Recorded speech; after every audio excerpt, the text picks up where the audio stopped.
Choguel Kokala Maïga, la bibliothèque, la sagesse, oui, il est toujours dans la posture de restitution des faits. Un sage, comme Soulaba Palable, distille des conseils aux enfants. Lui est un homme politique. Il distille les faits, rien que les faits. Un peuple sans histoire est un monde sans âme. On écoute Choguel Kokala Maïga, toujours égal à lui-même. On l'écoute ensemble, c'est important. Ou bien, comme on dit, quand les premiers dirigeants donnent l'exemple, s'ils ne donnent pas l'exemple, le pays ne peut pas marcher.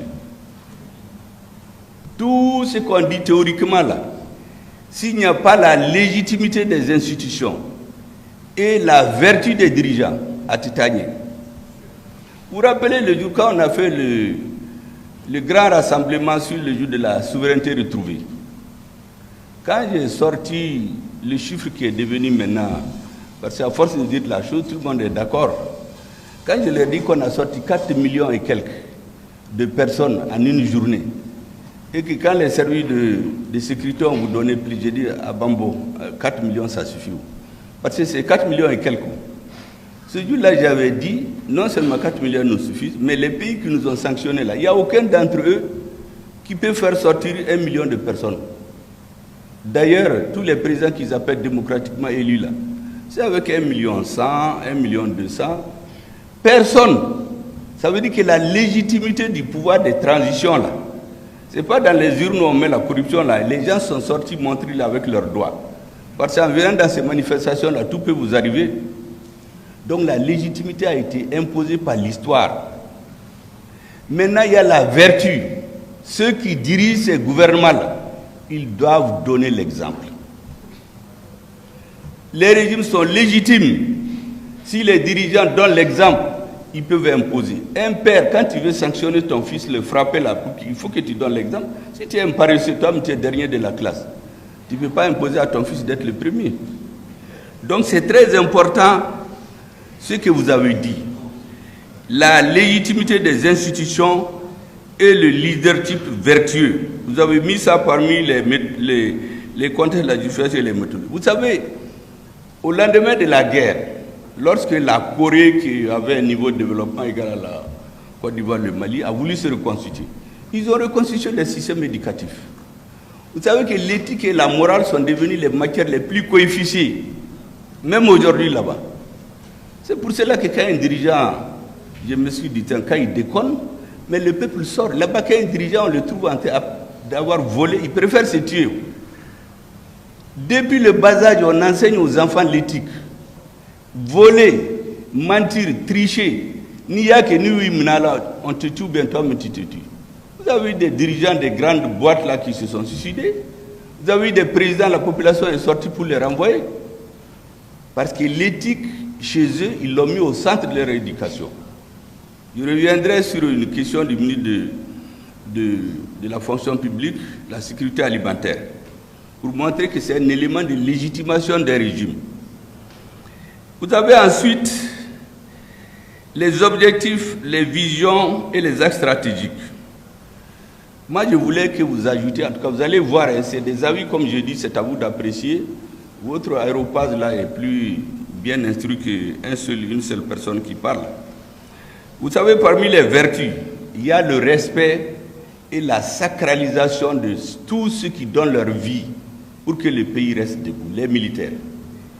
Parce qu'on nous a travaillé le mental. Moi, je discute avec beaucoup d'intellectuels qui sont nos promotionnaires. Les gens pensent que quand tu es militaire, là, faut que tu congolo là-haut. Et les militaires aussi pensent que quand tu es civil, là, tu ne comprends rien de la stratégie. Mais c'est la vérité. Or, la réalité, c'est que on fait les mêmes écoles, on fait les mêmes matières. Ils sont seulement soumis à une certaine discipline où ils se taisent. Mais en plus, ils étudient la stratégie. Mais les civils, là, tu prends des leçons de philosophie, tu sais bien parler le français, on dit que tu es bien instruit. Il va te faire tomber dans le piou. Parce que lui, on lui a appris la stratégie. Bon, j'ai dit ça pour vous faire rire, mais en réalité, chez nous, on cultive le fait que, oui, un militaire ne peut pas être ici, un militaire. Et on nous a mis ça dans la tête. Il y a beaucoup d'intellectuels, quand vous causez avec eux, mais certains ne comprennent même pas de quoi ils parlent. Alors que ceux qui nous ont enseigné ça, vous avez entendu dans mes meetings, chaque fois qu'ils ont eu des problèmes dans leur histoire, là, ils ont été chercher des militaires. Les Français, De Gaulle, c'était militaire. Et Churchill, c'était militaire. J'ai donné l'histoire de Churchill. En 1940, tout le peuple anglais est sorti applaudir leur premier ministre des Affaires étrangères qui a été conclure un pacte de paix avec l'Allemagne. Vous savez, quand il est revenu, tous les Anglais sont sortis pour applaudir le monsieur. Même la reine. Il y a un seul homme qui est sorti, il a dit non. Vous avez été signé un pacte de la honte pour éviter la guerre. Vous aurez et la guerre et la honte. Mais on le prenait pour un fou. Mais lorsqu'en 1941, les Allemands ont attaqué l'Angleterre, tout le monde s'est tué. La reine a allé le chercher, il dit Alakama, viens diriger le pays. C'est lui qui a dirigé le pays jusqu'à l'indépendance, jusqu'à la fin de la guerre. C'était militaire. Les Américains qui nous donnent la leçon tout le temps, ils nous bourrent la tête, qui a ceci. Mais après la Deuxième Guerre mondiale, quand ils avaient l'incertitude que le communisme allait les envoyer, mais ils ont cherché un militaire pour le mettre à la tête. Mao, c'était militaire. Tous ces pays-là, quand ils sont dans des tournants existentiels chez eux, ils ont cherché un de leurs fils qui est militaire. Donc c'est lui qui donne sa vie. Son travail, c'est donner sa vie. Parce que moi, je suis un ingénieur de télécom, je vais au boulot et puis je vais à la maison voir ma femme. Mais eux, quand ils vont en mission, ils ne savent pas s'ils vont revenir. C'est la seule profession. Donc, il faut entrevoir la sacralisation et le respect de tous ceux qui, dans leur métier, sacrifient leur vie pour la nation. Vous avez ensuite, parmi les illustrations et les valeurs caractéristiques, bon, j'en ai déjà parlé, la légitimation des institutions et un leadership vertueux. C'est très important. Vous avez ensuite les valeurs, vous les avez citées. Je vous suggérerais d'ajouter, c'est vrai, on a parlé de le patriotisme. C'est très important, écrit noir sur blanc. Vous savez, je le sais parce qu'à un certain moment au Mali, parmi les critères pour être responsable, il y avait le patriotisme. Parce que quand vous mettez quelqu'un dans une position, il va discuter avec des grandes puissances, où les gens ont les moyens, ils sont plus expérimentés que lui. Mais vous savez, le système des Européens, on vous intimide. Ce que j'ai dit l'autre jour là, ce n'est pas la blague, je le sais. On vous amène dans une salle, au bibagabaga. Devant les gens, c'est les souris, les accolades. Nous, dans les négociations commerciales, vous savez, l'ambassadeur le ministre des Amériques, il est venu à 80 personnes. Nous, on était 4. Le ministre, son conseiller, le PDG, la CNDT et l'ambassadeur. Oui, en Bagabaga, il nous dit qu'ils ne sont pas venus pour du théâtre. Qu'il faut qu'on soit d'accord avec ce qu'il dit. Moi, je lui ai dit que nous, moi, je ne suis pas un artiste, je n'ai pas appris à jouer le théâtre. On a pris nos bagages, on est sortis. Après, ils ont prié, ils nous ont dit de revenir. Et puis, on a commencé à se parler comme des gens sérieux. Donc, c'est leur méthode. Si ce n'est pas que les membres de la délégation là, avaient un objectif, mais on allait céder à tout, mais on a refusé. Ils ont poussé leur président qui a appelé le nôtre la nuit. L'ambassadeur est allé réveiller à Tété à 6 h du matin. Quoi qu'a fait, heureusement, à Tété ne nous a fait aucune pression. Il m'a parlé en soirée au téléphone. J'ai dit, mais vous croyez que la CIA n'a pas de gens qui parlent de soirée? Il s'est mis à rire. Il me dit, il ne faut pas nous amener des problèmes. J'ai dit, on n'aura aucun problème. Les gens, ils ont tort. Mais à la fin, ils ont cédé. On est venu avec une enveloppe de 250 milliards de francs CFA. Ils ont dit que la délégation malienne, là, c'est des fous. Ils sont venus du Burkina, ils n'ont rien, c'est un militaire qui est là-bas. Au Bénin, on peut donner, c'est un civil. Au Tchad, parce que c'est les pays qui produisaient le coton. Mais si on n'avait pas fait bloc, si seulement les considérations, avoir peur, menacer, ou bien les Européens, ils sont plus hypocrites, hein. Ils vous appellent, ils disent, hey, les Chinois et les Russes, là, ils sont mauvais, il ne faut pas travailler avec eux. Comme si nous, on ne sait pas choisir qui sont nos amis. Donc, je voudrais que vous ajoutiez le patriotisme. Maintenant, l'utilisation des technologies de l'information dont les uns et les autres ont parlé. Vous savez, la société évolue, on ne peut pas arrêter l'évolution. il faut s'adapter. La Chine qui a fait le TikTok là, mais là-bas les enfants ne regardent pas les réseaux sociaux. Leurs ordinateurs, c'est des algorithmes qui regardent les mathématiques, la physique, les sciences économiques. Il n'y a qu'un moment dans la semaine où les parents autorisent les enfants à regarder les réseaux. Mais aux États-Unis, les enfants d'Obama ne regardent pas les réseaux sociaux. C'est les week-ends. Il y a une fenêtre où les enfants sont autorisés à regarder la télé, les réseaux sociaux. Mais si chez nous, le père vient, le film là que les femmes aiment, là, comme un novelas, non? Il y a des familles où les maris se bagarrent avec les femmes. Ceux qui n'ont pas les moyens d'avoir deux télés là, on menace le mari, il sort. Là où c'est l'homme, c'est la femme qui sort. Et on regarde ces films, la femme embrasse son mari devant les autres et gifle son mari, l'enfant vient, il insulte son père. Mais quand les familles regardent ces choses-là, mais on formate leurs esprits. Et les pays où ces novelas-là, c'est pas regarder, c'est interdit, c'est crypté. Quand tu veux, tu payes et tu vas regarder. Mais c'est chez nous, la télé nationale diffuse. Donc, toi, tu n'as pas mangé le soir, ta femme est en train de regarder. Si tu parles là, on te dit qui d'a là, quoi. Et puis, si ça ne va pas là, on te menace. Les enfants voient les gens qui insultent leur mari, leur femme. Mais ça, il faut que nous-mêmes, on décide là. Sinon, on ne peut pas arrêter la technologie. Hein. Si on interdit de faire ces programmes-là à notre télé, ou les chaînes cryptées qui sont chez nous là, le gouvernement peut faire la liste d'un certain nombre de chaînes et interdire que ça soit sur leur bouquet. Donc c'est à nous de décider qu'est-ce qui est bon pour nous. Sinon, si on laisse les autres là, ils vont nous venir vendre leurs affaires là. Vous savez, l'homosexualité, quand il vient un ministre, on lui chuchote à l'oreille. Chez nous, on a renversé un régime comme ça. Les pays scandinaves sont venus, ils ont vu les membres du gouvernement, on dit coéducation complète, ou comme on appelle là. Ils ont réuni les enseignants, ils ont été, le premier ministre a monté au président, il dit mais c'est très bon. Ils ont été à Ségou, ils ont fait leur atelier, quand ils ont adopté les livres, comme le président voulait renvoyer le premier ministre. Le premier ministre est venu donner les livres, il dit mais vous avez fait du bon travail. Et puis il a appelé Mahmoud Diko, et puis il a envoyé une copie à Nyoro. Et les régionaux se sont levés, disent que ce premier ministre, tant qu'il est là, et ils ne veulent pas de lui. Mais ils l'ont jeté, mais ça c'était un complot entre les politiques et les religieux. C'est les Occidentaux qui ont amené de l'argent pour introduire l'homosexualité dans nos écoles. Et les gens du gouvernement ont accepté. Et donc ces gens-là, s'ils veulent répandre leur culture, c'est à nous de dire qu'est-ce qu'on ne veut pas.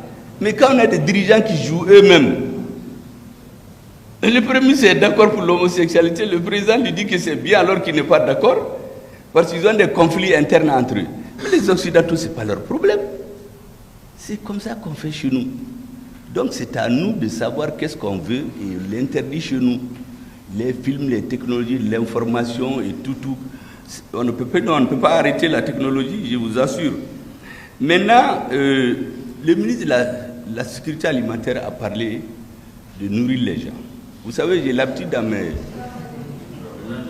Le ministre de l'Emploi. Ah, vous ne voulez pas être de la Sécurité alimentaire? Attendez, la prochaine fois, je vais voir le président, on va changer le gouvernement. Donc, j'ai l'habitude de dire dans mes développements qu'un gouvernement, quelle que soit la façon dont il vient, coup d'État, élection, succession dynastique, que sais-je encore, il a 3 moyens de légitimation. Un gouvernement qui ne peut pas assurer la sécurité physique de ses citoyens, il ne peut pas être légitime. Quand vous êtes sécurisé physiquement, vous voulez manger. Quand vous avez peur de mourir là, vous courez tellement. Mais si vous savez qu'il n'y a plus de danger là, vous commencez à avoir faim. Un gouvernement qui ne peut pas nourrir sa population, il ne peut pas être légitime. Un gouvernement qui ne peut pas soigner sa population, il ne peut pas être légitime. Un gouvernement qui ne peut pas éduquer sa population, il ne peut pas être légitime. C'est les 4 critères de légitimation d'un pouvoir pour moi. Sécurité, alimentation, médecine, soins, éducation. Quand vous assurez ces 4-là, vous n'avez pas besoin de vous mêler de trop de choses. Vous savez, l'ambassadeur du Corée est venu chez moi un jour, comme on a créé le complexe des régimes démocratiques là, il est venu, il a tourné pour me dire chez eux, j'ai dit ambassadeur, moi je connais votre histoire. Celui qui a développé votre pays là, vous l'appelez dictateur, il s'appelait Tchondokouane. c'est pas, vous n'avez pas élu. Quand ils sont sortis de la guerre, ils ont regardé, comme nous aujourd'hui, les problèmes qui sont posés à leur nation. Premier problème, ils avaient tous faim, ils ne mangeaient pas leur faim. Le président dit que tant que tous les Coréens ne mangeront pas leur faim, on ne pourra rien faire. Donc ils ont investi, et en 4 ans, ils ont inversé la tendance. Personne n'a faim là-bas. C'est eux qui se promènent pour vendre le riz dans le monde. Deuxième chose, il dit maintenant, il faut qu'on accède à la connaissance. C'est les premiers dans les technologies, l'information aujourd'hui, la communication, en tout cas les uns des premiers. Avant, ils ne savaient rien, ils étaient comme nos pays. Donc c'est les dirigeants, ces choix. Et quand vous faites des choix, il faut insister là-dessus. Et l'éducation. J'ai dit à l'ambassadeur, mais votre dernier président, là, la population est sortie pour le renvoyer. Ils n'ont pas eu besoin qu'on leur paye de l'argent. Parce que quand une population est sécurisée, quand elle mange bien, elle est soignée bien, elle est éduquée, quand les dirigeants foutent là, ils vont sortir les renvoyer. On n'a pas besoin de groupes minoritaires qui sortent pour déstabiliser un régime. On est obligé de tirer sur eux. Quand les gens sont des millions, aucun militaire ne va tirer sur eux. Mais c'est comme ça qu'on a fait tomber le Corée. Donc je l'ai dit, Excellence, chez nous là, ne venez pas me mettre dans la tête qu'on a des militaires, c'est pas bon. Chez vous, c'est un militaire qui a sorti votre pays de l'ornière. On a arrêté le débat, on est passé à autre chose. Donc, c'est extrêmement important d'assurer la sécurité alimentaire. Moi, j'ajoute sanitaire et éducationnel. Un peuple qui n'est pas éduqué, il ne peut pas résister aux aléas de l'histoire. Et enfin, j'avais expliqué ici, et plusieurs fois, qu'un État, c'est la force et le droit. Je le répète partout. Un État, c'est la force et le droit.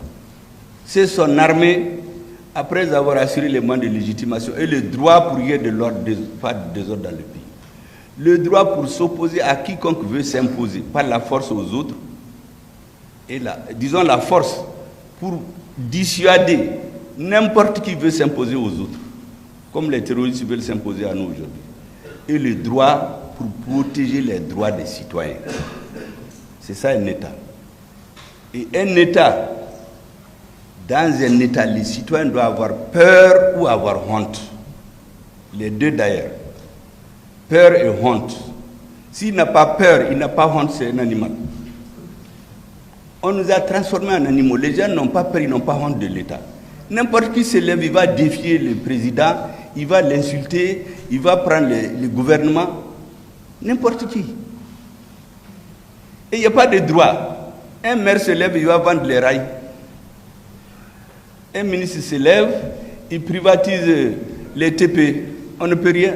Quand on veut faire des travaux d'urgence, on dit aller chez des privés. Donc les gens n'ont peur de rien. Dans un État où les gens n'ont pas peur, l'État c'est le droit et la force. Il faut que les gens aient peur de l'État à cause de sa force et du fait que la justice peut passer pour eux. Je ne parle pas d'une justice qu'on manipule.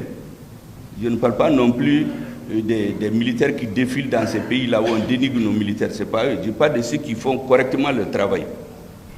Quand il n'y a pas ça, il n'y a pas d'État. Et enfin, maintenant, je finis par l'histoire de l'UNESCO. Vous avez écouté le premier ministre Choguel Kokala Maïga, toujours imité mais jamais égalé. L'histoire, les faits, c'est important. Parce que pour faire le futur, il faut prendre le passé et le présent. Et Choguel Maïga l'a bien compris.